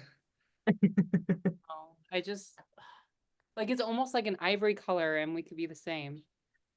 Like I can just like within my own world here. Dying because she's still wearing the helmet. I know it's she has to only wear it every podcast now because it's I'm waiting for Kayla to wear her sourdough because that's her entire personality, and this is my entire personality. And Ooh, Amanda has I to have. got a good one for next time of what I'm gonna do. I have an apron that Tyler's mom got for me for Christmas, and it is hilarious. does it say something on it? Yeah. Does it? I can't remember what it says, but it's funny. So I'll wear that. It's not like sexual, but it's funny. And then That's Amanda has like all of her luxurious hair. Yes. guys. Oh, I wish my hair. It's just frizzy right now, so it looks bigger than it is. But I'm Pretty. going through a moment with my hair. I just feel like it was so thick during my 2021 prep. And after that, and then it was like I ran a cycle with like test and NPP, and then like half of it fell out. Like Oh NPP makes no. it fall out. And so I was like, never again am I doing this. And it was like barely starting to recover. And then last year I like, had amnesia and forgot. I was like, oh, I'll run a little NPP cycle. And then a lot of it fell out again. And I was like, fuck me. So like now I know, yeah, that's just not for me. Um, so it's like, it's starting, I don't know. I go through it. Like sometimes now that I'm so hyper focused on it, some days I'm like, oh, my hair's falling out. And then some days I'm like, I think it's getting better. Cause I'm just like obsessed with, I've been there. yeah. Hmm. I've been there. I have a oil mixture that I can send to you that I used when that happened to me. And I just did it like twice a week, like an hour before I was going to shower and just like put it in my hair. And it helped a ton. So it took a little bit of time, obviously, because it's hair, but For sure. it did help quite a bit. Yes. And text me what it is because I mean, whenever this is my other mistake that I didn't do. Whenever I run a cycle, I start using minoxidil, like topically, Mm. which is like Rogaine essentially, Yep. just to get ahead of it, just in case. Because what minoxidil does, it blocks DHT at the scalp, which is why, like, when we're running a cycle or taking testosterone, the DHT binds to the receptors in the scalp, and then the hair sheds. And this doesn't happen to everybody, but I mean, it happens to a lot of people. Even people on Hmm. birth control, like your birth control can do it to you. So usually I try to get ahead of it by doing that just to kind of like as a preventative, but I didn't think about it this last year because like I said, I had amnesia and forgot that like, you know, all the things that happen. So now I've been using that along with like, vitamins and things, and just really taking care of like my scalp and all that good stuff. So I feel like I see some like baby hairs coming back and it's not like I'm balding, but when you're used to having a certain amount of hair and then all of a sudden you're just like, I could ugh. really see it like on the sides here. Like I could Yeah, really see totally. it start to go. And that's what would freak me out. And like in the shower, I could like pull out like chunks. And I was like, and I have like thin hair as it is, so I'm like, I can't lose any more of this. So like I just went ham on like researching stuff. So that worked, but I'll send it to you. So it's like 4 things. It's like not that hard. So Carolyn, what were you saying? No, I was just saying, like, I remember when that was happening, when Kayla, you were just having chunks of your hair coming out and seeing it mhm. happen like as fast as it was like, okay, we know why it's happening, but it was also your androgens Yep. within the blood work. That's why everyone And listens to that blood work. and that was a cortisol issue. So like for me, the cortisol issue happens, like stress, my hair starts to fall out, and I'm just like, well, fuck. So Which Yeah, honestly, I'm thankful that happens because we need our bodies to do something so that we can pay attention. So having that reaction of like say your androgens, for instance, like why am I always completely wiped out by the end of the day? Well, look at your day to day, look at your lifestyle, or why can't you fall asleep at night? Or are you waking up throughout the night? Well, are you dieting? Yes. Okay, well then obviously your body is like looking for food, so it wants you to stay awake. There's always a cause and correlation between all of this, but people just don't take enough time to really ask themselves, okay, I really need to look in my day to day. And one of the tips also I always think about too, and this can apply to many things, not just like health and fitness, but like in your day to day, if you realize like you feel like you don't have enough time, are you actually utilizing your time to your best ability? And instead, just take an audit of your day, doing every 30 minutes, write down exactly what you're doing. Like just do it for like one day every 30 minutes. And then you'll really like wake up as to, what are you actually being productive or are you scrolling on social media? And then I swear you'll get so much done. I mean, last week I finished 2 books within like a span of 6 hours. Like, so if you have the time, you can do it. So Yeah. yeah. I think we're all scrolling. Oh, we all are. I find myself doing that too, and I need to like put my phone down and put it away from me when I'm doing work, because otherwise, like in between check-ins, I'll be like, "Oh, I gotta look something up," and then I'm like scrolling. And I'm like, "Wait, what was I even gonna look up?" And I'm like, Okay, you know what I've done that helps me with this during the workday, because like just like you said, Kayla, like you could be like, oh, let me look something up, and then you get distracted, and then you're like, wait, what the fuck was I doing? And we're all guilty of it. I allow myself time at night when all of my work commitments are completed to scroll as much as I fucking want. Now, do I scroll too much like late into the night? Yes, partially because I have sleep issues, and I've tried like, don't people be in my DMs about this, because listen, I've done the no screen time, I've done everything. I've had sleep issues since I was 6 years old, before we even had these fucking cell phones. Okay, so is it helping me? Probably not, but I've tried the no screen time. I will literally just lay in bed in the dark until like 3 in the morning. So yeah, it sucks. So what I do is I'm just like, okay, I need to be super productive in my day. And then at night, I know that like I can catch up on like Instagram and, a few other platforms that I'm on, just to make sure that like, of course, I want to make sure I'm like reposting my clients, and just also checking out people that I follow. Like I like to see what's going on in the bodybuilding world and all the worlds that I'm in, that I'm like, intrigued by. So I give myself that time at night, and I don't guilt myself about it. And I make sure that I'm, if Dan and I are having like intentional time together, I'll be like, okay, put it down. mm-hmm. Yep. How long until the Arnold now? 3 weeks? 4 weeks, right? I think we were actually like trying to calculate how many days there were, and then we got distracted. What is it, February 28th, I think? It was weird because I was like, February 26th is when we're getting there. It has to be 4 weeks. wait, I feel like we've been 5 weeks out for 3 weeks. 3, 4 weeks. 28. 4 weeks. We're getting there on Wednesday, like midday. Dan, baby, Yeah. when are we getting to the Arnold? I think we land like that Thursday at like 2:30 or 3. Okay, Thursday afternoon. Okay, sweet. He's like, I'm going back. He, Carolyn, when do you get there? I think Friday. Oh, you're not coming until Friday? Okay. Bitch, I work. I'm sorry. she say? She's, bitch, I work. I do too, but at the same time, I took Friday off. Yeah, I was like, Yep. bitch, I work. That's so That was great. I mean, I guess I'm just flexible because I do my check-ins Monday through Wednesday, and then after that, I'm just like, I'll just finish everything else for the next 2 days. And it's usually just posing or in-person sessions. So just be like, we'll schedule those next week. See, I do my check-ins Thursday through the weekend through Sunday. Oh, okay. And yeah. Well, what I'm probably like, usually with these trips, I'll just tell people like, if everybody's in, a really great spot, you're not in prep, like feel free to skip. If there's something really pressing going on, like let me know. But yeah, I try to not let it impact too much, but I also don't want to be like on my phone all day either, Right. which You can want to happen.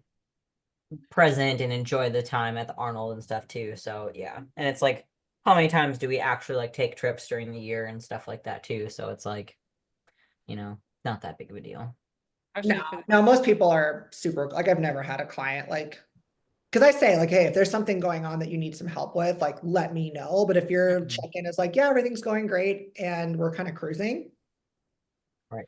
you know what I mean? Yep. Yep. just I hear you. because like I was thinking about it, I think like we had mentioned before in previous podcasts, because we realized that the last time that we saw each other was the Olympia. And 22 Olympia. was it 22? Yeah. Mhm. We didn't do 23? Nope. I haven't gone to Olympia the past 2 years. Right. Okay. Yeah, so it was Vegas. It was the last Orlando. No, 22 Oh, was it was Vegas. Vegas. It was Vegas. That's right. Yep. Never mind. We went to Orlando and then it was Vegas. I want to do another Vegas trip, but like Vegas. She wants to get hammered. That, yeah. But I've heard some really good like the thing is it was hard though because like at the Olympia, we're there for the Olympia. We're not Yeah. there for Vegas. So that's where the difference between like Orlando was because it felt like, okay, we're here for the Olympia, we're here to be athletes, we're focusing on the actual show itself versus Vegas. It's awesome. There's so much to do. There's no time to do any of that other stuff. We went to one. That's why you got to stay an extra couple days. Like that's what I always do. I either go a couple days before or stay a couple days after because then you can do all the Vegas things. And like all you need is like a couple days of like real Vegas stuff. And then you're just like, I'm ready to go home.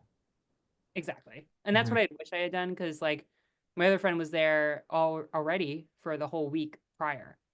And Hmm. he was there for different reasons for another convention, but was also there for the Olympia. So it's like you get to do everything you need to do, but a week is a really long. Even when we were there, that was a long time Hmm. in Vegas for what, 4 or 5 days?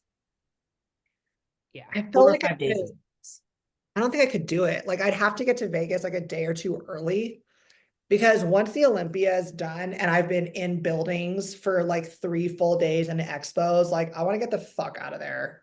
hmm It just makes me feel like I need a shower. Yeah, that too. Hmm. There's just Or nothing like Vegas. It's just its own animal. right. And even after training at, you know, when you're not in your home gym, Yeah. Hmm. I'm like, I just want to go home. Just Yep. like Yeah, eat. I'm kind of over it. Like once the Olympia is over, so I would have to go out like a day or two early, do some fun things, top it off with the Olympia weekend, and then get the fuck out. Because like Yep. Monday in Vegas, just I don't know, man. Well, the nice thing about going like a couple days early is it's like a Wednesday, like Tuesday, Wednesday, or like Wednesday, Thursday kind of thing. And then like show prices are usually cheaper. There's a lot more things available because not everyone's there over the weekend. And then the weekend comes and then it's all just Olympia stuff. And then you're just there. And then you're like, okay, I'm ready to go home now. And like I need to take a break from all of the people. So yeah. Yeah, because I've always wanted to do like I've actually never been to Vegas specifically for Vegas. Like I've only ever been for the Olympia, for one bachelorette party, so that was brutal. And then that's it. Because Dan was like, we should just go. So, because I'd never gone to any of the shows. I like we've been to a few of the restaurants, but there's like we've never really had a day to just explore a lot because there's always like the expo and all the things going on. And it would be fun to do that, like just to kind of go to a few locations and shows that I've always wanted to see, but yeah, I've never done it. 100% recommend Cirque du Soleil. Do the Ka show. That one is the best one. It's like an actual play, but they do the Cirque du Soleil stuff with it. And it's like it's super cool. That was probably my favorite thing I ever did. But yeah, I've been to Vegas like 10 times now. So like I've done a lot. And not once have I gambled. Not once have I gambled in Vegas. Always had fun, always did different things. I don't know. I've never really gotten hard for gambling. I don't Yeah. know. Like I wouldn't mind like pulling a few slots. Like that's like I don't know. I don't like, yeah. Yeah, I just don't. Like, I don't know. I don't want to lose $20 like that. Like if I'm gonna lose $20, I'm gonna pay for something, you know? Yeah, like Dan's like that, not like that. Dan, you don't really like gambling, do you?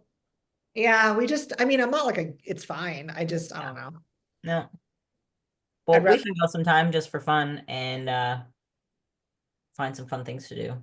Yeah, I I've kind never of just want gambled, to, like, I but just I want would to, say something, but I'll hold back. wait, what?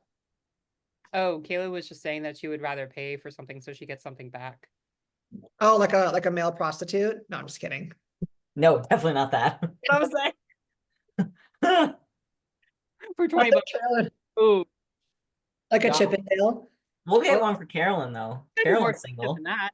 can you imagine Carolyn getting a male stripper? I'm No, like, would not. She would. just gag. I feel like you just get up and leave. She would be like, I'm good. Need a You're shower. like, thanks, but no thanks. Like, Unless I'll text you guys later. Okay. Oh my God, I love you guys so much. and on that note. And on that note, ah, Oh, all right. Well, do you have to go train, Amanda? yes, Okay. Well, we won't make Dan wait any longer. We can. he's fine. No, not like, oh, screw him. No, it's just we usually go around like 6:30, so we're not like late or anything. Okay. Okay. Yeah, because Tyler's on his way home now from Minot, like the armpit of North Dakota. That's what everyone calls it, because it's just like a little tiny town, like way western North Dakota. There's like nothing there. But he had a conference there all week, so he's on his way home. So he should be home like soon. So I'm excited that he will be home.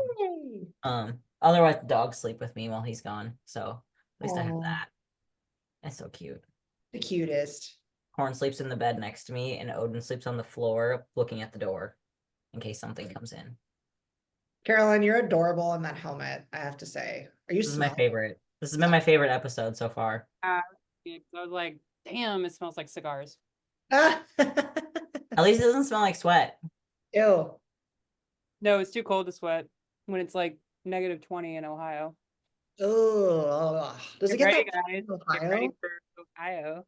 We've had a heat wave here in Fargo. It was a whole like 42 degrees today, and I wore a t-shirt outside. Hot damn. It was hot.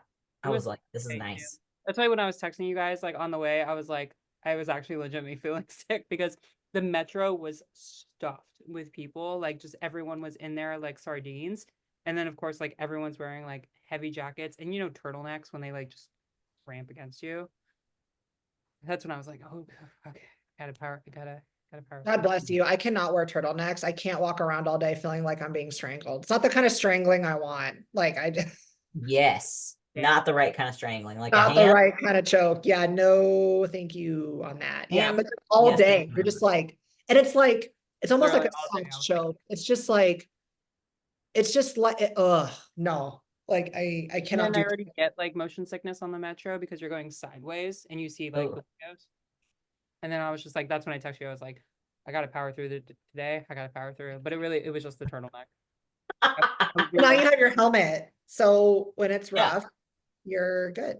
You know, if you just wear your helmet on the metro, I bet you people would just like clear space around you. Dude, you know how many times I've been on the metro and I'd be like, this is a really good clearing opportunity.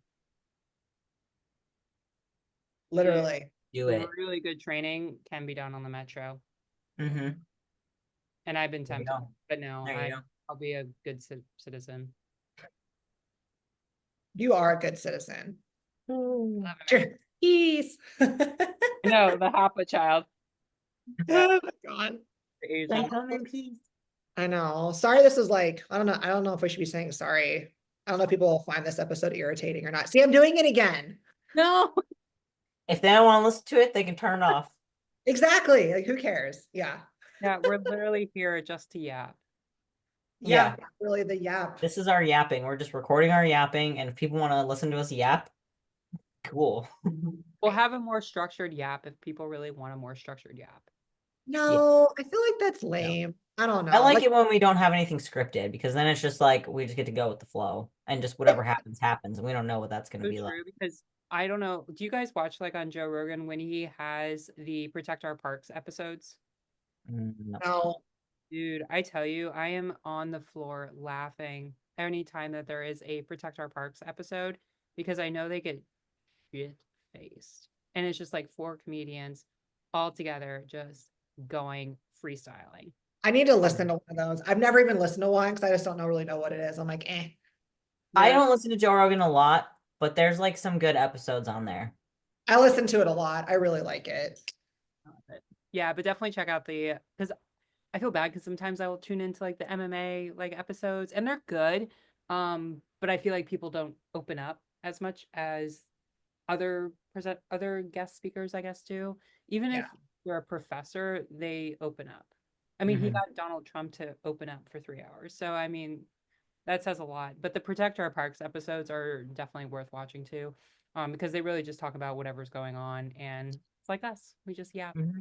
yap and Yeah, I like that. I don't know. I just feel like Yep. there's like sometimes we go into these and it's like, hey, I'd like to talk about this because it's coming up a lot with, in the industry or with clients or something like that. And I think it's like good to talk about, but I don't know. I feel like, Yeah. I don't know. I feel like structure, like, I don't know, implementing a bunch of structure with stuff can make it feel very curated and scripted. I don't think anyone really likes that. I don't like that. Like, I don't. I don't like listening to it on other podcasts and I don't want to do it. So Nope. The best podcasts we listen to are like Bro Chat, which they just start the episode just like talking like what we do. And it's like, okay, well, we listen to that all the time. Like, why not just listen to three chicks yap about bodybuilding and jumping spiders and sourdough bread?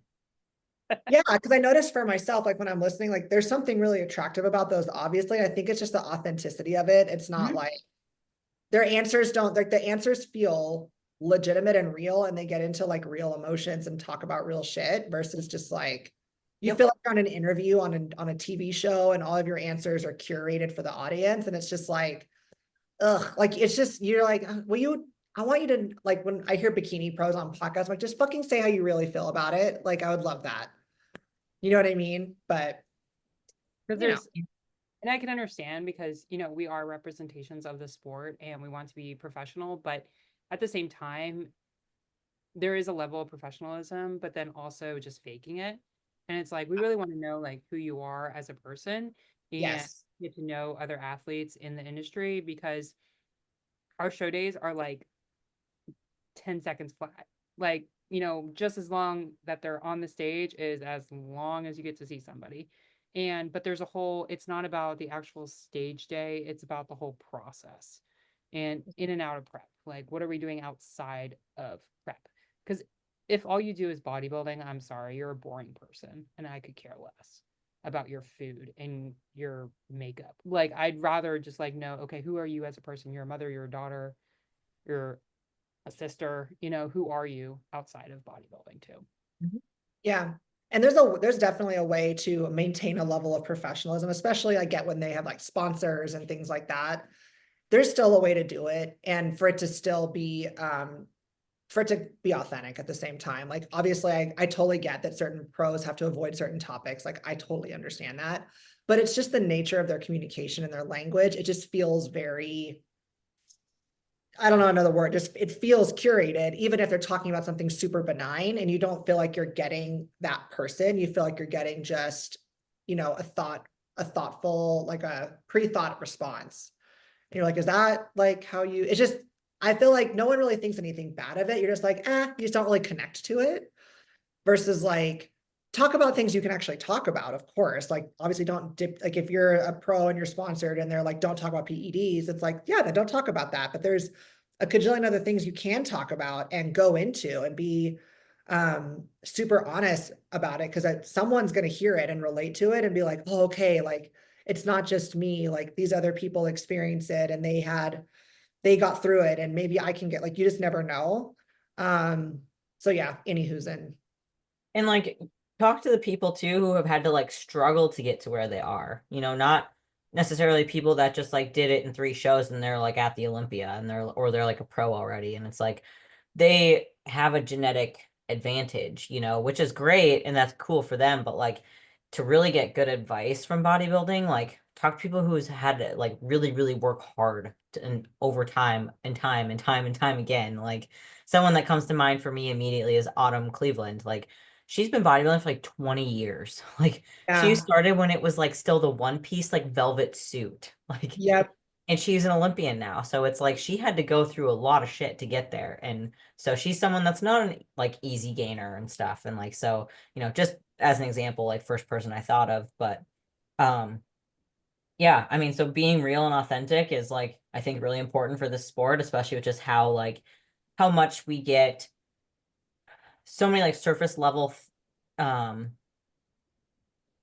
impressions with it as far as like, oh, they just care about what they look like. They just care about because it's so subjective, you know, but at the same time, like if you're in this for a long time, like you learn so much more about like you and like how to overcome things and how to apply it to your daily life instead of just being like in shape on stage. Like I think all three of us can say like the stage part is like the least like important part of all of this. Like if you take all that away, like we would still do what we're doing.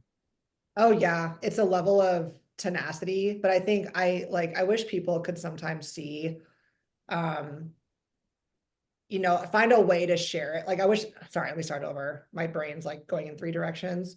Shocker. But I've had so many moments in my bodybuilding career that were like fucked up. You know what I mean? And I mean, like, I was not in a good place mentally. I was really doubting myself, like, just not in a good spot and just looking at things with a really shitty perspective. And I was able to pull myself out of it through the help of like incredible people around me. But there's been so many low moments too. And there's way more high moments, but man, there was a moment I remember in my second prep ever, and it was right before I got divorced, and we hadn't decided to get divorced yet, but the energy in our relationship was really fucked. And I was like trying to handle that and trying to prep, and I'd had a 2-year off season before. And I just remember one night, like I was leaving work and I was just like, had to go to the gas station, and I just started like bawling, crying, like, and I was like, what the fuck am I doing with my life? Like, all I know is like I'm so miserable in this relationship, and I love bodybuilding is like keeping me alive right now. Mhm. And there's a lot to that. Like it wasn't just like, oh, we fought sometimes. Like there was a lot, obviously everyone knows there's a lot to that, but like being able to come out of those moments and look back on them years later and be like, holy shit, like man, I got through it. And if anyone listening to this is going through stuff like that, you will get through it. I promise. And all I knew, like, I remember in that gas station, I was like, I don't know what the fuck I'm doing. I think my husband hates me. I don't know why. I don't know what's going on. I'm trying all these things. All I know is I love bodybuilding with every fiber of my being, and it's giving me a purpose right now. So I don't know what's going to happen tomorrow. All I know is I'm going to get up and do my fasted cardio and eat my meals, and I'm going to go train my quads and my glutes tomorrow. And that's all I know right now. And that's going to get me through till tomorrow. And that's like, Yep. okay, like those are the things I'm going to do. And if I didn't have that, man, like, I don't know, like mentally, it just kept me so grounded in times where I felt like I had nothing underneath my feet, you know? So anyway, stuff like Like, that. There's a lot of that in everybody's life. And mhm, it'll be cool, like on this podcast, to like really open up and talk about it. Cause it's like, mhm. holy shit, there's some shit, man. Yeah, I mean, I'm totally open to talking about my experience with that too and stuff in 2023. So I went through the same thing, divorce and my dad dying in the same year. And God, yeah, you bodybuilding poor was the thing. only thing really keeping me afloat. And like, not that I was like suicidal by any means or anything like that, like nothing like that. It just was like, this is the one thing that I can control that gives me a purpose, gives me a goal. And it's like, this is what I'm going to do. And like, that was all I could do. And like, emotions were completely shut off. Like, there was nothing. So, yeah, it was rough. Yeah. So, See, and hopefully, I by sharing these experiences, we can help you guys too. 100%. And like I did have moments where I was like, it got real dark for me, man. Like Hmm. that's been there. That was there off and on in several parts of my life, kind of starting in high school and college, probably high school. And I'm not that person at all anymore. And it was a lot of internal work, you know, a ton in bodybuilding. I still say it saved my life. You know, I don't know that I would have ever acted on anything, but it gave me a life I would have never thought possible. That's how I met you guys. It's how I met my husband.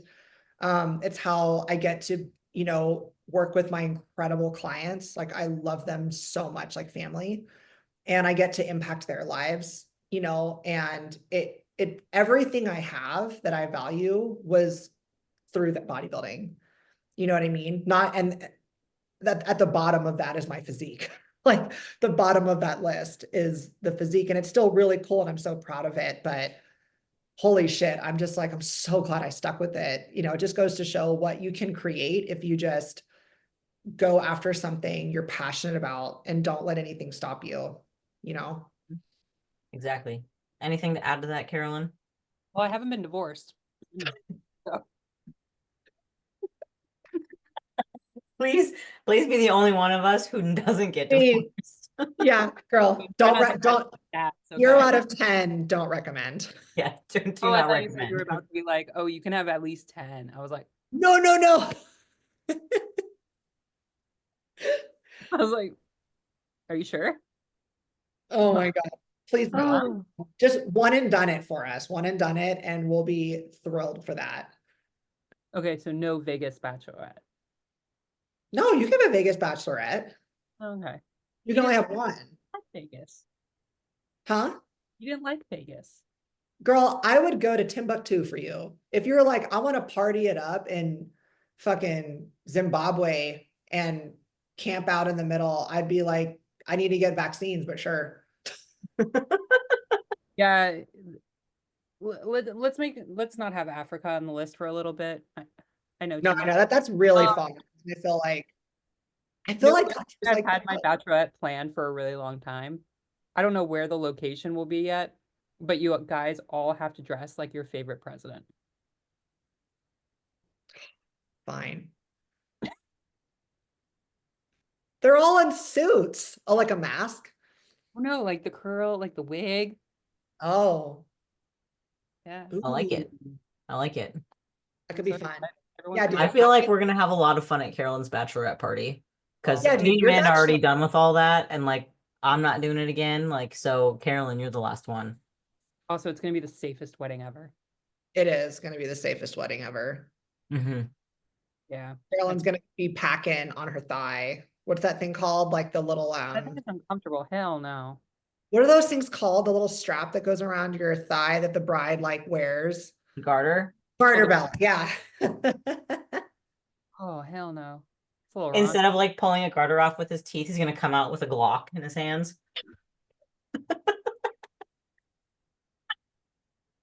Okay, dead ass, you have to do that now. I'm sorry.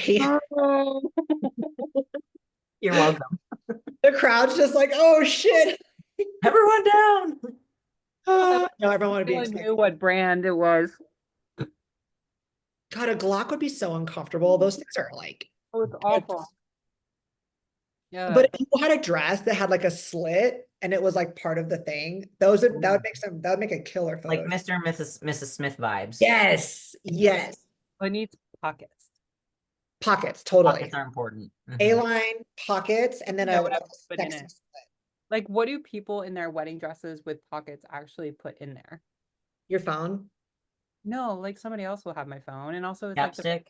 the photographer will be there. Kleenex for tears. There you go. I'm a crier, so like, yeah, I need some Like, made up Kleenexes. like job. I'm not a crier. No, I'm not a Takes crier. Amanda everything in her money to shed some tears. I Dude, it's fear I feel hard. nothing. It's so hard to cry. I feel nothing. No, literally the three of us are like dead souls. Yeah, but it's like in a good, my soul is just icy and I like it. It's fine. Like Dead looking in at, a good way, though. Yeah. Yeah. like the new interior design is absolutely perfect for this vibe. Mm-hmm. I'm loving it. Oh, it looks so I can't wait to have a house and paint some walls black. That's for sure. Dude, it's the best thing I ever did. People were like, you shouldn't, you're gonna regret it. I regret not painting my whole apartment black. And the only Mhm. reason I don't is because I don't think Dan would enjoy that. But it's also like, you know, the different colors also helps it make it look bigger too. Well, Yeah. yeah, I have like literally a red velvet couch. Like there's a lot of other stuff going on. It's not just like Mhm. walking in a dungeon. You know what I mean? Mhm. Like it's a vibe and it vibes. You know, We need to make sure that Halloween is year round. I have a plant up there. I love it. Just like Yeah. chilling on the top shelf. She's like, bitch, I'm up here. Guys, I just buy decor that I like, and then I'm like, I get home like, where do I shove this? No, seriously, it's so true. Like, that's how on Etsy, it gets you every time. Oh yeah, Etsy's great. But Oh, this, that's can we have a beautiful. minute? My favorite thing are these red candles that I put in these like wrought iron candlesticks. Yes. Oh, That's a Yep. big plant. I like. I had no idea that my life was missing red candles, but I feel way more complete now that I have them. Mhm. Kayla, we're waiting for this gothic interior design to happen. I'm working on it. I'm in an apartment and like we can't really paint the walls, so it's just gonna be I'm in an apartment. They let me, they're like, you can paint whatever as long as you paint it again when you move out. I was like, okay, just maybe. ask. We'll see. It depends on how long we're gonna be. Like, I'm sure we're gonna be here for a few years, but like I'm still working on hanging stuff up. I have a whole pile of decor right here on the corner next to my desk. That You still know what needs to else go you up. can use? There's renter friendly wallpaper. Oh, really? Yeah, and it just peels right off. Yep. It's awesome. Interesting. So I'll you have could to look start at that the up. bathroom. Just start with the bathroom, do a small wall, and then it really does work very, very well. And then I will say, if people are looking for how to hang picture frames without if they're not allowed to put holes into the wall, I already did that. yeah, I did too. I have like Okay. 50. I just cover them up with Crackle. Yeah. and so oh, it was mixed tiles. Oh, Oh, yep. yeah. I've heard of those. Dude, mixed tiles, it was so easy to put all the frames, like just select what photos you want, and then they arrive framed and magnet ready to go. Perfect. Oh, cool.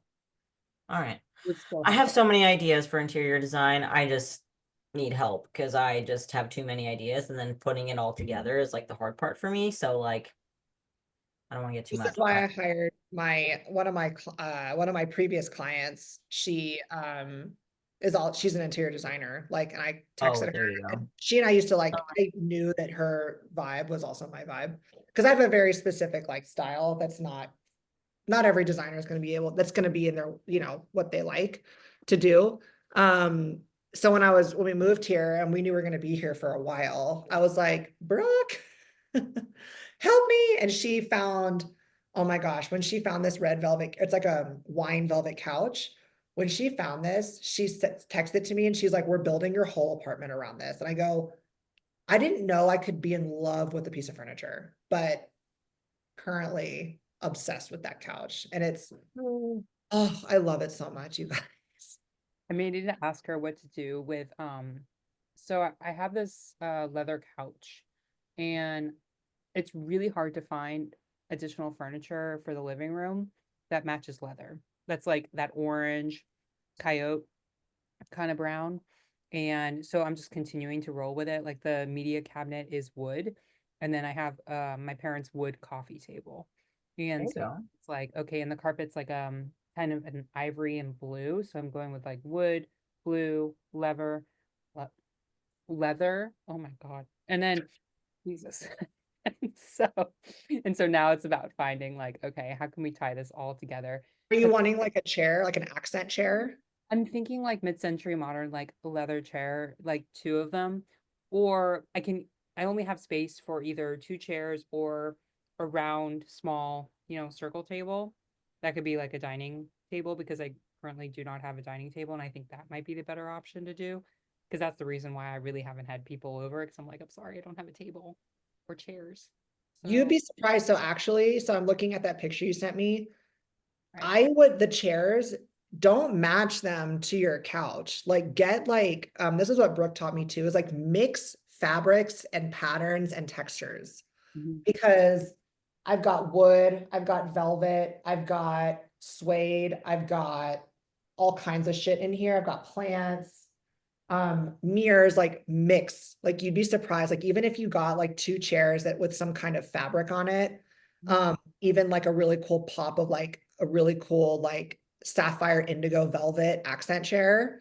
Oh my God. And then put like a drape a beautiful blanket on it that ties in something somewhere else. Like that would look beautiful. Don't be afraid to mix textures and patterns in your space. Like you don't have to stick with the same thing. Cause if I got an accent chair, the reason why we don't have an accent chair is because Enzo's bed goes right there and it's big. I would get a leather accent chair that's like that cognac kind of brown color and then get like a beautiful like patterned pillow to go on it. So I'd have velvet, I'd have leather, I'd have all kinds of shit in here. But when you do that, it makes the space feel more warm, not Right. like colors, just more comfortable and cozy. And it also just makes it feel fuller when you are able to mix textures and patterns. So don't be afraid to do that. I Right. love 'Cause that. I feel like I do love about college roommate and best friend Liv is that she's so good about finding pieces in antique stores. Yeah. So going into her and Ben's house, which was built in the 1700s, they painted the walls, different colors, the reds, the greens, and then every single room is, I'll have to send you guys pictures. There's tons of plants, and then it has, the medieval art, but then it also has modern art. It's mind blowing. I don't know how Liv did it. So shout out to Liv because I love you so dearly and I wish I had the creative mind like she does. She's a Scorpio. And so it's like absolutely incredible like what she's done to this house. We're gonna have its like 300th birthday like later this year too. Oh, wow. That's That's really cool. awesome. It's But yeah, super dude, explore. yeah. Yeah. Yeah, it's a really cool. And the only thing is the ceiling is really like Oh, no. really Tiny. short. So, but it's definitely worth. I'll send you guys some pictures and just how Yeah. have different things come together and make it a home. Yeah. Yeah. Definitely send us pictures, but I guess we got a little furniture decor lesson today, which was cool. It's not from me. This is just honestly what Brooke taught me. Because Nice. I knew what I, just like you said, like I know what I want. Like I know what I want it to feel like. It's just putting it all together. Like I'll see a picture and I'm like, I love that. How do I Mhm. make that translate to my style and taste and like how that feels? Yeah. She would work with me a lot on like, don't feel like you got to stick with something, like mix things up. Like you want to have some plants, you want to have some candles, you want to have like lamps and candles offer the best type of lighting. If you just have overhead lighting, it feels really sterile. So lots of lamps, lots of floor lighting, like floor lamps or table lamps, candles, sconces. Like, I have these 2 candles there. I have sconces on either side of my TV. I have that mirrored candle sconce there. And I've got these decorative candles on the floor that light up automatically. So it's just a lot of like warm lighting and it makes Cool. it feel like moody and cozy. So it's stuff like that. And I put a lot more like fake plants around. Um, and I would have never like known that's what I should have been doing. And then I mix things, like I don't have to have like a theme. Is it like it has a theme, but also I mix things up, you know what I mean? And it just works. So she kind of empowered me to kind of venture out of just the box I was thinking in with the decor and stuff. And now I'm like, it's so much fun. I love it. That's cool. Well, I hate to cut this short, but I do have to get going because Tyler just got home. No, I So have to go too. I got to train. you got to train. So Training thing. this was a great chat. We are pumped for next week, 2 weeks, and then we have the Arnold, and then we have Arnold recap for you guys. So Tell the Yay! people what you're training. What? Tell the people what you're training. Glutes every fucking day, you guys. glutes every day of the week. She's a bikini. What do you expect? I train glutes and legs, like glutes, quads, glute hams, and full lower, and then 1 upper body day a week. Nice. Okay, I have to go unlock the door for Tyler. All right, love you. Bye, guys. Love you.